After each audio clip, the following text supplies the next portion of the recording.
तरफ वर्तमान प्रत्येक विद्यालय रे इको क्लब और एनर्जी क्लब व्यवस्था करा आम एनर्जी क्लब व शक्ति क्लब रे शक्ति संरक्षण उपर आज एक सुंदर नाटक परिवेशन करने को जाऊँ। ए नवम श्रेणी शर्मिष्ठा स्वाई माँ क्यारेक्टर कर नवम श्रेणी पी प्रतीक महांती जेजेबापा क्यारेक्टर कर नवम श्रेणी अनन्या प्रियदर्शिनी स्वाई गोटे सांगर क्यारेक्टर कर देवलक्ष्मी दास अष्टम श्रेणी से झीर क्यारेक्टर कर बसंत कुमार दास अष्टम श्रेणी से पुअर क्यारेक्टर कर संतोष कुमार दास से जड़े बापार क्यारेक्टर कर। तो चलते गोटे नाटक देखा।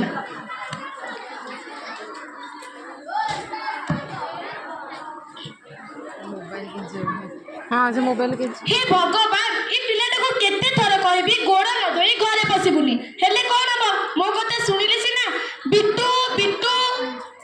कोन एठी टीवी आ एसी ऑन करिछु सेपटे फ्रिज भी खोला करी आसीछु आ एठी बसी मोबाइल देखुछु एते केयरलेस कोन पई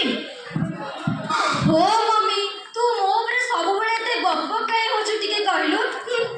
छाड़ ए घरे जिंस नष्ट करबाकू समस्ते सफा करबाकू केही ना। ओहो बेटू मम्मी तुम्हें केते टेंशन नछ एते टेंशन ले तुम बीबी पूरा आकाश छुई दियो ए झाड़टा थई एठी बसिल आउ खाली रहला बेटू कथा ताको मु बुझेनी।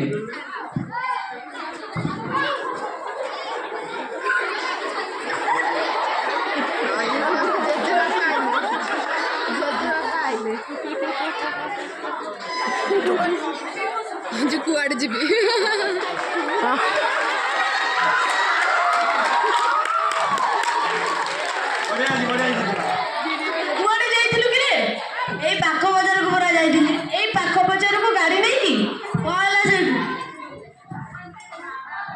ओरे नाती अटका कुआड़े जाइथिलु कि रे ए पाखो बाजार को पूरा जाइथिली कोई पाखो बाजार को गाड़ी नहीं अरे आम हमर साइकिल गड़े गड़े गला तम रे कोसे बाट को गाड़ी नहीं जाउ तम हमरे गाड़ी नथिला हमरे गाड़ी अछि हमें चल जाई। अरे तम हमले बोली गाड़ी अछि बोली को एतिकी बाट को तेल पड़ी जीवु अरे तू कॉलेज जाउ छुटी एया सिकुछु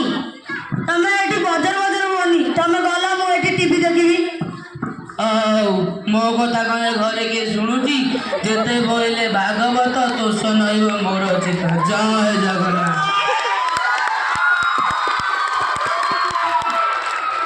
हेटी सुनुछ खाइना रेडी हे गलानी बिट्टू रापी दुई जण एठी के आसो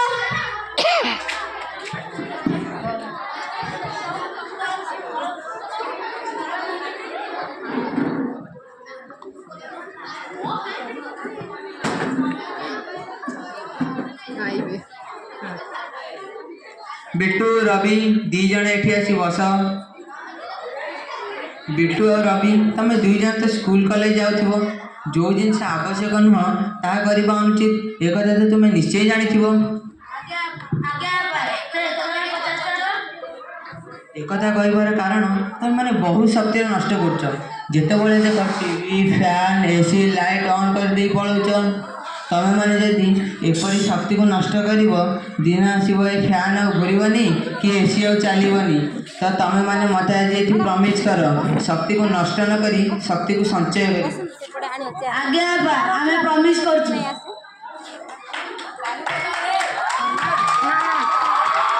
करेनी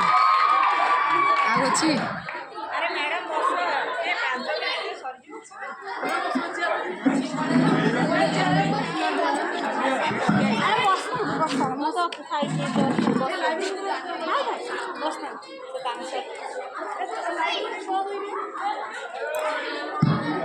बिट्टू